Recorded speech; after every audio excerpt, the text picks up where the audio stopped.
Vamos a seguir com nosso estudo bíblico do Apocalipse.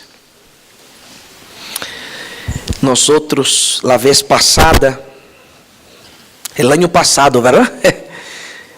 Porque este ano todavía não havíamos estudado o Apocalipse.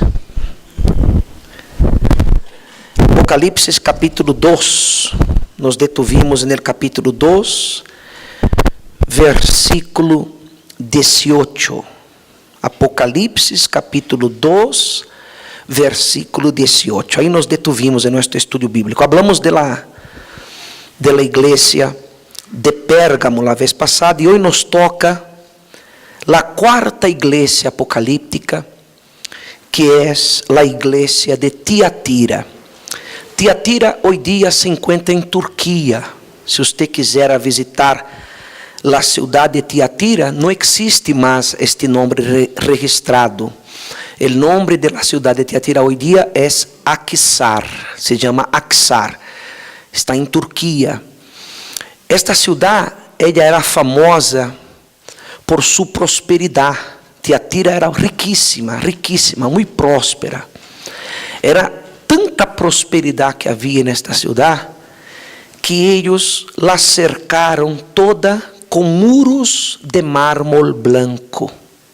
Você imagina quanto custa um metro quadrado de mármore? Quanto custa, Donatio, mais ou menos, tem que ter ideia de preços? Mais de $100, verdade? Um pedaço de mármore de um metro quadrado. Agora você imagina toda uma cidade inteira alrededor dela, toda cercada com muros hechos de mármore, pavimentados de mármore.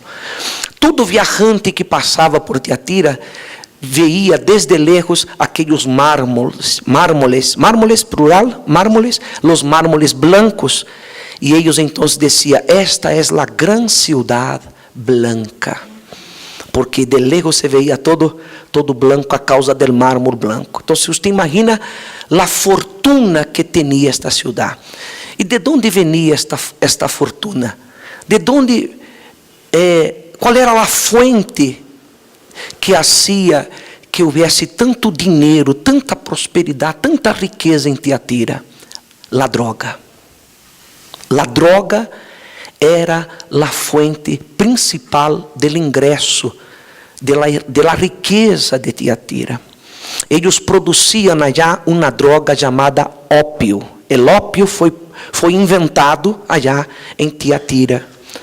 O ópio hasta hoje existe. O ópio é uma droga que se produz a morfina. Você já escutou falar de la morfina? A morfina é aquele medicamento forte que se dá a los pacientes que estão já em fase terminal, que já estão morrendo, que já nenhum medicamento lhe faz efeito, e a pessoa tem que tomar morfina para poder ter alguns minutos de alívio do terrível dolor, muitas vezes de câncer ou dolores de enfermedades terminais. Então, del ópio se produz la morfina. O ópio, digamos assim, é a matéria-prima. Então, havia uma mala fama nesta cidade, uma mala fama terrível por causa desta droga que se vendia já. Você, por exemplo, quando você habla de Colômbia, por exemplo, o que é o que você pensa? Seja sincero, o que é o que vem na sua cabeça? Droga, quartel, cocaína, não é verdade? Assim era a mala fama de Tiatira. Quando um colombiano chega a qualquer lugar, quando a migração lo va a checar, que vê o passaporte colombiano, eles revistam a pessoa. O critério para revisar a um colombiano é muito mais forte que qualquer outra parte do mundo. Por quê?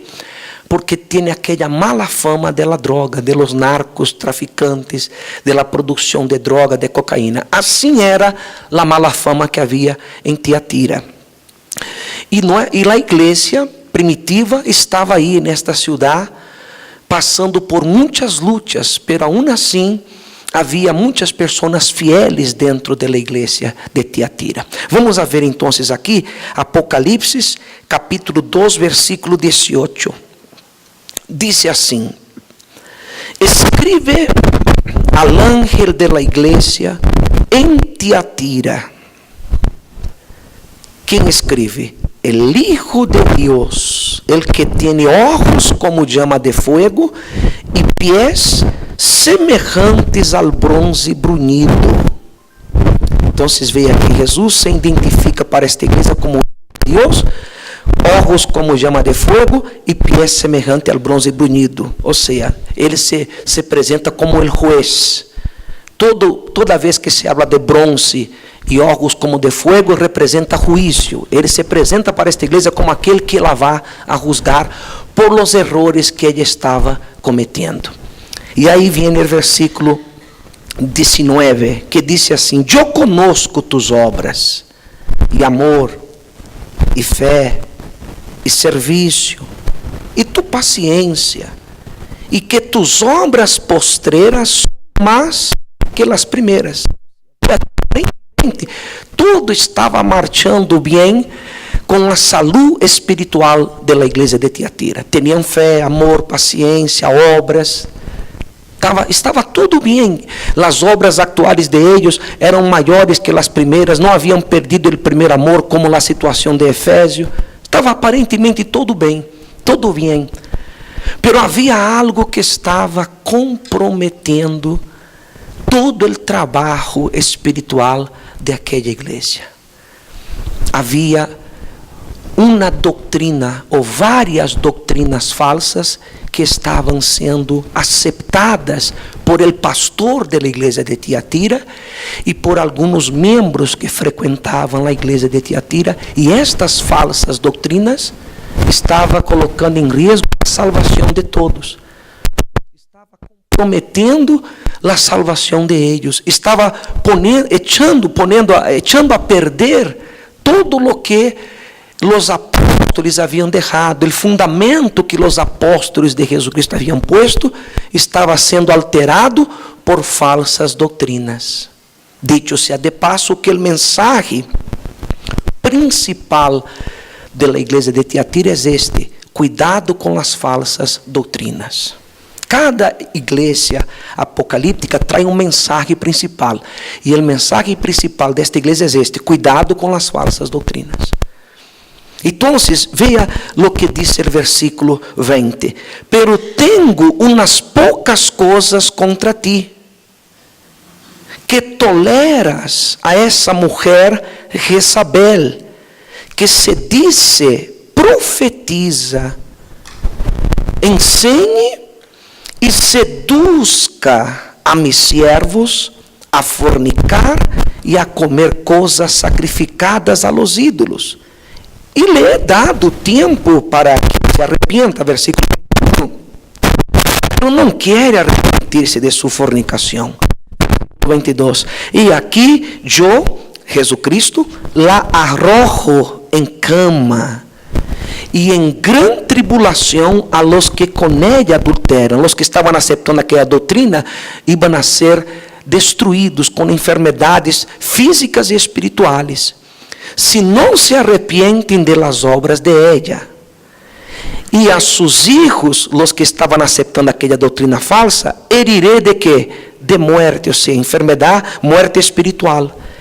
E todas as igrejas sabrão que eu, Jesus, sou el que escudrinha a mente e o coração, e os darei a cada um segundo vuestras obras. Mire para mim. Então, veja que era tão forte, tão terrível, tão danina, tão nociva aquelas doutrinas que estavam nascendo dentro da igreja de Tiatira, que o Senhor Jesus compara estas doutrinas com a esposa del rei Acabe, que se chamava Jezabel, que era uma prostituta. Jezabel, ela era reina, pero ela se prostituía adorando al Deus de Baal. ¿Se acuerda que na campanha de Israel hablamos del profeta Elías? Então, o profeta Elías enfrentou al rei Acabe, e a esposa del rei Acabe era Jezabel. E a sequia que houve era exatamente porque Baal era o Deus da fertilidade, e ele era que supostamente comandava a natureza e traía fertilidade, buenas cosechas, buenas crias para os animais. Mas Elias disse: mira, a partir de agora não vai chover hasta que eu diga, para que ustedes vean que Baal no es nada, que el que manda en el cielo, en la tierra, en los tiempos y en las estaciones, es el Dios Todopoderoso. ¿Me sigue hasta aquí? ¿Quién está durmiendo? Levante la mano. A ver, esta gente de miércoles es diferente, nadie se duerme. Un aplauso para Jesús, amén. Porque domingo aquí, domingo solo hay gente durmiendo. Vea el nivel espiritual de ustedes. Es diferente de domingo. Usted, quando eu hablo domingo, quem vai ao inferno, diga amém. A gente, amém. Quem está dormindo, levanta a mão, a gente. Pero usted vê aqui como é diferente. Por isso que esta reunião, usted não pode faltar em ela. Porque é uma reunião de edificação, é uma reunião de pessoas maduras, é uma reunião de pessoas que já não hacen mais de Jesus um solucionador de problemas, um hacedor de milagros, elas hacen de Jesus o Salvador. É uma reunião que você vem a desenvolver sua salvação. Veja que nadie se está dormindo. Aunque há pessoas com sueño aqui agora porque trabalhou todo o dia, pero nadie levantou a mão. É uma boa señal. Então, se você vê que aquela mulher chamada Jezabel, que no passado matou os profetas de Deus e hacía muita prostituição espiritual com o Deus de Baal, Jesucristo comparou a ela aqui, mencionou a ela que aquela igreja, a igreja de Tiatira, estava tolerando Jezabel, pero Jezabel já estava morta. Então, ¿qué es lo que aquella iglesia estaba tolerando en verdad? Estaba tolerando las falsas doctrinas. E havia um pouquito de pessoas que estavam congregando aquela igreja que não aceitava estas doutrinas, e a estas pessoas Jesucristo las elogiou, como dice o versículo que sigue, o versículo 24. Mira, pero a vosotros e a los demás que estão em Tiatira, a quantos não têm essa doutrina, vê que Jezabel é uma doutrina, mira, essa doutrina, e não han conhecido o que eles chamam as profundidades de Satanás, eu os digo, não os impondré outra carga, pero lo que tenéis, retenedlo hasta que eu venga. Que é o que eles tinham? La sana doutrina. Que é o que eles tinham e deveriam seguir reteniendo? Las enseñanzas que os apóstolos deixaram, o evangelho, as enseñanzas de Jesus. Que é o que eles tinham que deveriam seguir reteniendo hasta que Jesus volviera? O bautismo com o Espírito Santo. Que eles se mantiveram firmes, porque se eles se mantiveram firmes, eles seriam galardonados. E o galardão sigue no versículo 26. Al que venciere e guardare mis obras hasta el fin, yo le daré autoridade sobre las naciones. Veja que los salvos van a tener autoridade sobre las naciones en el día del juicio. E o versículo 27 diz: e las regirá com vara de hierro, e serão quebradas como vaso de alfarero, como eu também la he recebido de mi Padre. Então, via que a autoridade que Jesucristo recebeu, Ele la vai compartilhar com nós outros, e nós outros juzgaremos as nações junto com Jesus. Veja que privilégio tendremos nós outros. E o versículo 28 vem a recompensa mais grande. Mira, e lhe daré, que coisa? La estrella de la mañana. Que coisa maravilhosa. Mire para mim, Jesucristo nos dará a estrella de la mañana. Quando Jesucristo nasceu uma estrela que não existia na galáxia. Uma estrela nasceu no mesmo momento que Jesucristo nasceu, que é conhecida como a estrela de la mañana. Não sei se você já se deu conta. Às vezes já amanheceu, o sol já saiu e todavia há uma estrela aí cerca. Você já viu? Que é a única que queda, as outras todas desaparecem. Esta estrela aí, ela nasceu o dia que Jesus nasceu. E foi esta estrela que serviu como bússola, como orientação, como GPS para guiar a los magos hasta Belém, para que eles pudieran honrar a Jesus com ouro, incienso e mirra e adorá-lo. Esta estrella se llama estrella de la mañana. Esta estrella tiene millones de veces más el tamaño de la tierra. Ella es muy grande. E Jesus Cristo vai dar esta estrela para nós outros. Claro que esta estrela é uma representação de Ele. Ele é a estrela da manhã. Mas significa que nós outros, em la eternidade, tendremos estrelas. Você será dono de estrelas. Você tem ideia do que é isso? Você tem ideia do tamanho de uma estrela? Há estrelas que são milhões de vezes mais grandes que o planeta Terra. E cada salvo vai a ter uma estrela, como se fosse um regalo de Jesus, um planeta. Você vai ter um planeta só para você.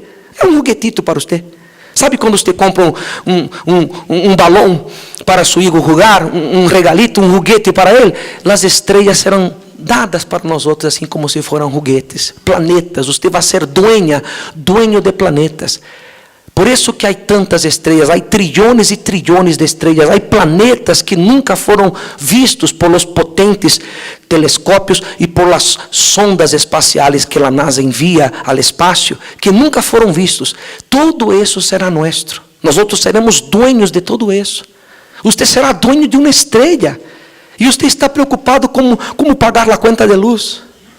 Você está preocupado como vai pagar a conta de telefone que se venceu. Não se preocupe, Deus proverá todo para você.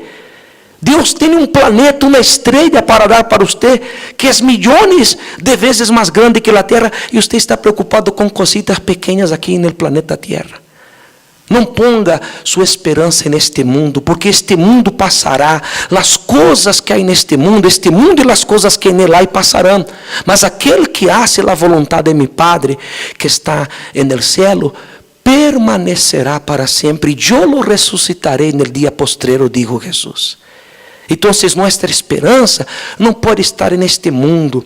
Nossa vida passa muito rápido, tudo vai terminar. Você vive 80, 90, 100 anos, máximo 110 anos, você vai falecer. Mas a vida eterna é para sempre. E o Senhor Jesus vai dar uma estrela para você. Ele vai premiar a você com a estrela da manhã. Quem quer receber um planeta, uma estrela, quando chegue ao céu? Você quer? Eu também quero, bem bonita, que brilhe bastante. Mas para que isso aconteça, você tem que permanecer firme com Jesus. E não deixar-se contaminar com estas doutrinas. Eu não vou entrar em detalhes sobre as doutrinas, porque já hice aqui com vocês, los días viernes, el curso de la quebra de las maldiciones, y ya hablamos aquí sobre los sofismas, y yo ya hablé aquí la mayoría de las falsas doctrinas que existen, como aquellas que la gente cae en el piso, la falneurosis, predestinación. Ya hablé de las doctrinas, porque hay muchas falsas doctrinas. Hay iglesias, por ejemplo, que prohíben a la mujer usar pantalón. ¿Usted sabía que hay mujeres que no pueden usar pantalón? Há igrejas que proíbem, a mulher não pode usar pantalão, proibido, tem que andar solo de falda, e a falda tem que estar até aqui ao tobillo. Há igrejas que proíbem a mulher rasurar-se as pernas para quitar-se os vellos, quitar-se os vellos ou pelos, como se chama? Os vellos de las axilas, e a mulher queda com 2 matas aqui, ó, de vellos, parece um chimpanzé, porque não pode rasurar-se. Há igrejas que proíbem a mulher usar lápis labial, poner-se maquillaje. É uma coisa assim terrível. Igrejas que proíbem a mulher cortar-se o pelo. A mulher tem que estar com o pelo até aqui, ó, grande, lleno de piorro, pobrecita. Que é isso? Um país caliente como o Caribe, e a mulher com o pelo hasta aqui, lleno de piorro. Isso não pode ser assim. Por isso que muita gente não quer ser cristiana, porque a gente vê estas igrejas fanáticas. Se ser cristiano é ser assim, eu não quero ser cristiano. Então, estas doutrinas generam fanatismo e fazem que as pessoas quedem vacunadas contra o evangelho.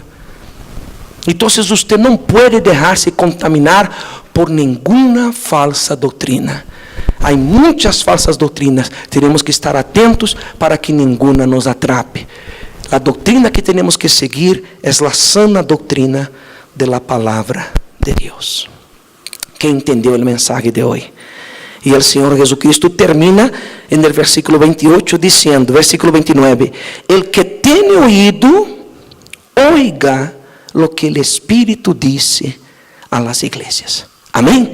Entonces terminamos hoy la cuarta iglesia apocalíptica. Si Dios nos da permiso, vamos a iniciar la quinta iglesia apocalíptica la próxima semana, que será la iglesia de Sardis, y hablaremos sobre eso. Entonces, resumiendo, ¿cuál es el mensaje principal de esta iglesia? El mensaje principal es este: cuidado con las falsas doctrinas. Não se deje enganar com as falsas doutrinas que se levantam em muitas igrejas evangélicas para poder echar a perder sua salvação. Eu, Jesucristo, estou volviendo. Não te contamines com as falsas doutrinas, porque se tu te mantienes apartado de isso, eu lhe daré a estrela de la mañana. Serás dueño de um planeta. Amém? Póngase de pé então e vamos adorar a Deus.